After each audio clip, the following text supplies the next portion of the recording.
Hola y bienvenidos a bibliatogo.com. En nuestro video de reflexión bíblico, hoy quiero invitarles a conocer un poco más acerca de esta persona maravillosa, la persona de Jesucristo.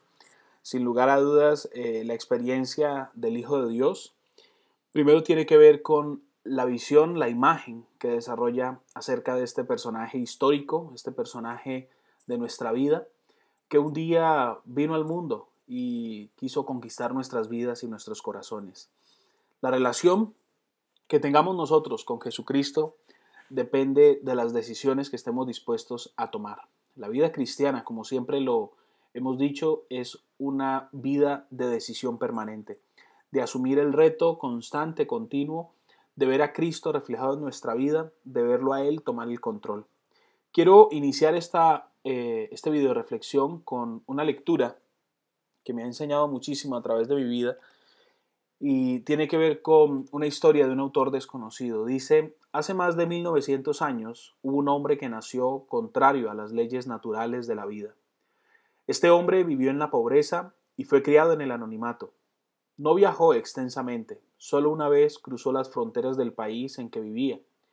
Eso fue cuando, siendo niño, estuvo un tiempo exiliado. No poseía ni influencia ni dinero. Sus familiares no eran prominentes y carecían de todo entrenamiento o de educación formal. Durante su infancia atemorizó a un rey, durante su niñez impresionó a los doctores. Ya siendo hombre dominó la naturaleza, caminó sobre las olas como si fuese el suelo, y silenció los vientos y la mar. Sanó a las multitudes sin medicina y no cobró por sus servicios. Nunca escribió un libro, sin embargo los libros que se han escrito sobre él podrían llenar bibliotecas enormes. Nunca escribió un canto, sin embargo ha provisto tema para más cantos que los que han producido todos los compositores juntos. Nunca fundó una universidad, pero todas las universidades y escuelas juntas no tienen más discípulos que él. Nunca dirigió un ejército, o enlistó a un soldado, o disparó un arma de fuego. Sin embargo, ningún líder ha tenido más voluntarios bajo sus órdenes que hayan hecho que tantos rebeldes entreguen sus armas y se rindan sin disparar un solo tiro. Nunca practicó la medicina, pero ha sanado el mayor número de corazones quebrantados que todos los doctores juntos. Cada séptimo día la actividad humana cesa y las multitudes van a adorarle. Los nombres de las grandes estadistas de Grecia y Roma florecieron y han quedado relegados al olvido. Pero aunque el tiempo ha colocado miles de años entre este hombre y nuestros días, él siempre vive. Herodes no le pudo destruir y el sepulcro no le pudo retener.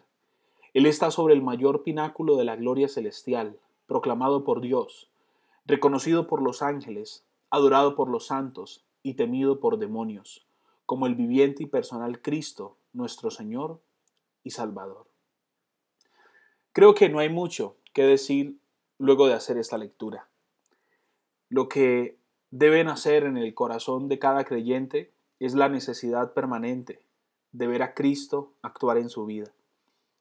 Por eso, la invitación que yo quiero hacerle a usted hoy es a que tome la decisión de conocer a Jesucristo, de aceptar a Jesucristo en su corazón como Señor, como Salvador, de invitarlo a Él para que sea Él tomando el control de su vida, tomando sus necesidades, tomando su humanidad completa, su espíritu, su alma, su cuerpo.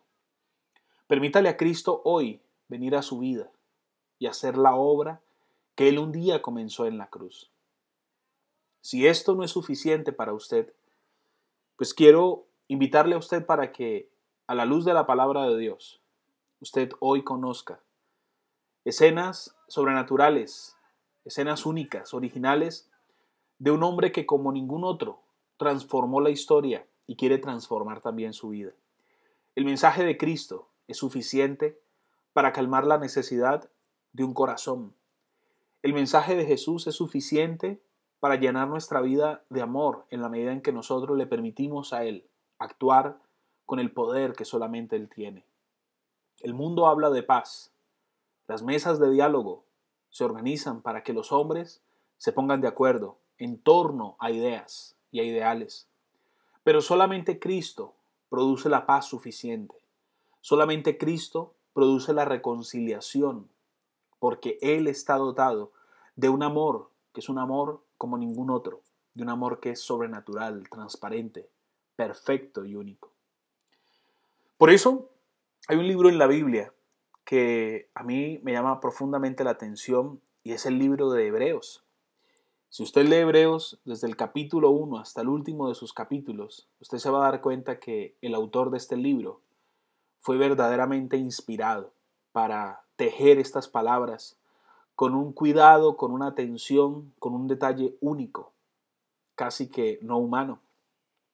Y vemos nosotros que lo primero que expresa Hebreos en el capítulo 1, en el verso 3, es el papel fundamental de Cristo cuando llega a nuestra vida. Él viene a purgar, Él viene a limpiar nuestra vida de la marca del pecado, de la herencia de pecado y de las consecuencias del pecado. Dice la Biblia, el cual, siendo el resplandor de su gloria y la imagen misma de su sustancia, y quien sustenta todas las cosas con la palabra de su poder, dice, habiendo efectuado la purificación de nuestros pecados por medio de sí mismo, se sentó a la diestra de la majestad en las alturas. Luego, ¿qué hizo Cristo al morir en la cruz? Efectuó la purificación de nuestros pecados por medio de sí mismo. Por eso, cuando usted y yo vamos a la presencia de Dios para clamar perdón, recibimos de Él perdón, porque Él nos otorgó perdón, no ni siquiera desde el sacrificio, sino desde su persona. La persona de Cristo fue una persona recta, única, perfecta. Y vemos también que fruto de este sacrificio, de esta obra en la cruz, fue coronado de gloria. Hebreos 2.9 nos enseña.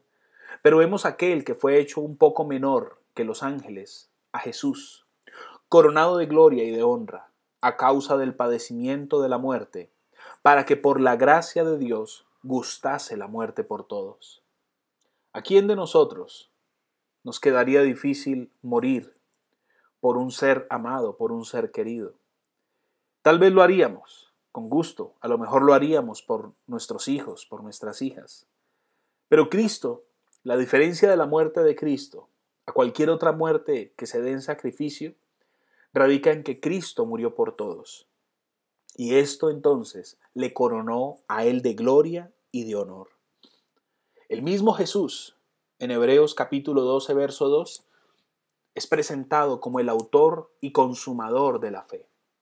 Dice la Biblia, puesto los ojos en Jesús, el autor y consumador de la fe, el cual, por el gozo puesto delante de él, sufrió la cruz, menospreciando el oprobio, y se sentó a la diestra del trono de Dios.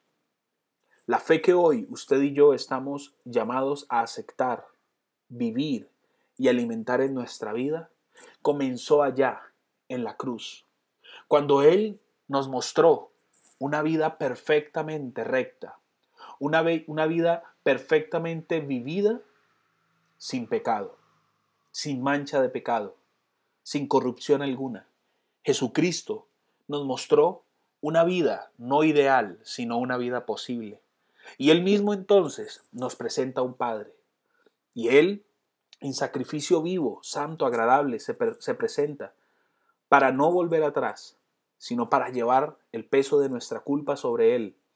Y aunque padeció y sufrió, Él mismo entonces recibe esta distinción de autor y consumador de la fe. Vemos en Hebreos 7:22, por tanto Jesús es hecho fiador de un mejor pacto.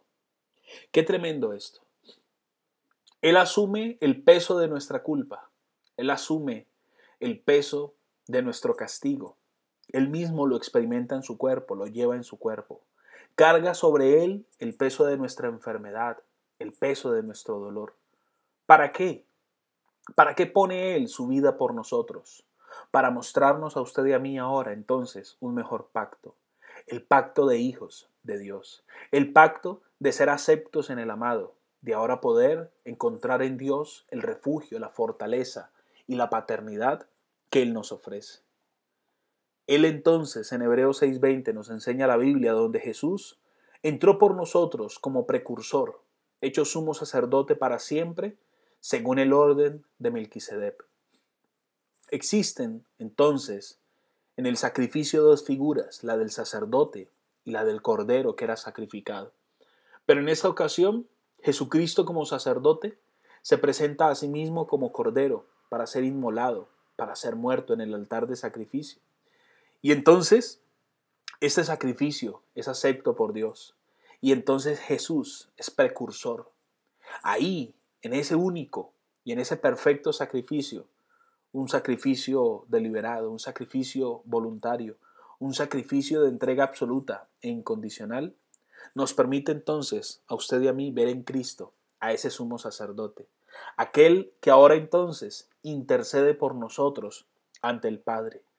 Dice la Biblia en Hebreos 7:26, porque tal sumo sacerdote nos convenía, santo, inocente, sin mancha, apartado de los pecadores y hecho más sublime que los cielos. Y ahora a la diestra del Padre, Él ahora está ahí, intercediendo por nosotros. Hebreos 2:17 nos ilustra, por lo cual debía ser en todo semejante a sus hermanos, para venir a ser misericordioso y fiel sumo sacerdote en lo que a Dios se refiere, para expiar los pecados del pueblo.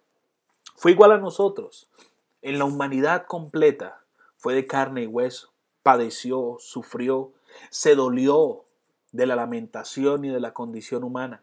Pero fue justamente esto lo que lo llevó a amar lo perdido, amar al que estaba perdido, amar la oveja perdida. Por eso el mismo Jesús se expresa, yo no vine a ser servido, yo vine a servir. Y esa oferta de vida, esa oferta que Él nos entrega en la cruz, un día entonces, hoy la pone delante suyo, hoy la pone delante de ti, Hijo de Dios. ¿Para qué? Para que le recibas, para que hoy te des la oportunidad de conocer entonces a ese Cristo único, a ese Cristo perfecto. Hebreos 4:14 dice, por tanto, teniendo un gran sumo sacerdote que traspasó los cielos, Jesús el Hijo de Dios, dice, retengamos nuestra profesión. ¿Y cuál es la profesión a la que usted y yo hemos sido llamados? La profesión de ahora ser hechos hijos de Dios. Porque ahora entonces Cristo está a la diestra del Padre. Así lo sostiene Hebreos 8:1. Ahora bien, el punto principal de lo que venimos diciendo es que tenemos tal sumo sacerdote, el cual se sentó a la diestra del trono de la majestad en los cielos. ¿Y para qué se sentó ahí? ¿Para qué fue puesto en ese lugar? Para ahora mediar, para ahora servir de abogado, para interceder por nosotros. Hebreos 7:25 expresa, por lo cual puede también salvar perpetuamente a los que por Él se acercan a Dios. Recordemos, Él es el camino, Él es la verdad y Él es la vida, viviendo siempre para interceder por ellos. E intercederá por nosotros hasta el gran día del tribunal de Cristo. Y entonces expresa Hebreos 9:28. Así también Cristo fue ofrecido una sola vez para llevar los pecados de muchos y aparecerá por segunda vez sin relación con el pecado para salvar a los que le esperan. Hijos de Dios, usted y yo fuimos ganados en el amor de Cristo para Dios. Él nos amó, Él puso su vida por nosotros. Hoy usted puede decidir si acepta el sacrificio de Cristo, pero mejor aún puede decidir si acepta lo que trae el sacrificio de Cristo a su vida, que es entonces la salvación. Fuimos salvados para ahora entonces estar reconciliados con Él, para vivir con Él, para experimentar su amor y para disfrutar de su amor. Les invito entonces, esta noche tenemos un evento. Tenemos nuestra conferencia virtual, el Tribunal de Cristo. Vamos a aprender muchísimo, vamos a aprender a aplicar este tema maravilloso del Tribunal de Cristo a nuestra vida. Vamos a aterrizar lo que la palabra de Dios nos enseña acerca del Tribunal de Cristo y aplicarlo a nuestra vida diaria, a nuestra vida aquí en la tierra, junto con quienes amamos y quienes sabemos necesitan conocer el mensaje de la salvación. Comienza tu curso de formación hoy. Aquí donde dice comience su entrenamiento, comienza por el nivel esencial, el nivel de desarrollo y el nivel de fundamentos. Que el Señor les bendiga, nos vemos en un próximo video y hasta pronto.